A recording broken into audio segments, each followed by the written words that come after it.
Long before Florida and other state governments and local school boards across the country began their crusade to censor black authors, officials tried to silence black voices through artist narratives around their own lived experience. And it wasn't just enough to silence them. In some cases, they sought to criminalize it. Now, let me set the scene for you. It's 1988, and the crack epidemic is ravaging urban America.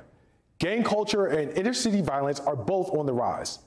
A rap group from Compton, California named NWA releases a controversial song, F the Police. And in that song, the members of NWA likened themselves to prosecutors as they called out the racist brutality of the Los Angeles Police Department. Brutality the whole world would witness less than 3 years later when LAPD officers were caught on camera beating Rodney King. They were telling their truth in that song, and in doing so, giving voice to countless black Americans who were experiencing the same things across the country. But that song put NWA in the FBI's crosshairs. In 1989, a spokesperson for the FBI sent the group's record label a letter criticizing the song for, quote, violence against and disrespect for law enforcement officers. The FBI spokesperson wrote, quote, I wanted you to be aware of the FBI's position relative to the song and its message.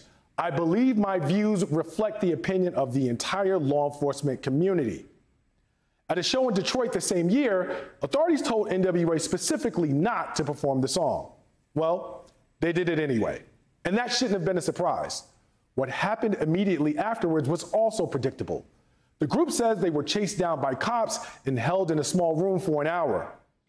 Hip-hop, more specifically rap music, has always had an uneasy relationship with the law. It has chronicled the black experience with law enforcement and the courts from countless angles, and it has called out the inequalities within those core institutions.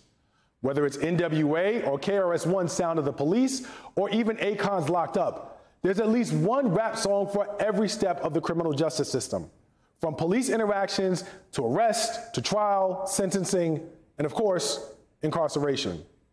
Rap music has consistently served as the platform to tell the truth about black America's interactions with the criminal justice system, and ironically, there's been just as consistent an attempt by people in that system to criminalize the music.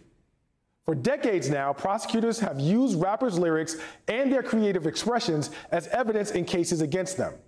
This controversial practice is built on the assumption that such musicians, these MCs, they're not real artists, and that there's no separation between who they are in real life and what they may say when they're in a recording booth.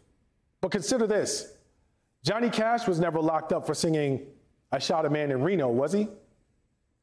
Hip-hop turns 50 at a time when we are witnessing an all-out assault on America's democratic institutions and an all-out assault on the rights of historically marginalized groups to tell their stories and create their art. The common theme between today's censorships of books and history lessons and the past mobilizations against hip-hop is that what we're seeing today is just the latest version of an attempted suppression of black voices and truth-telling, particularly when those narratives seek to hold America responsible for not living up to its promise to all of its people.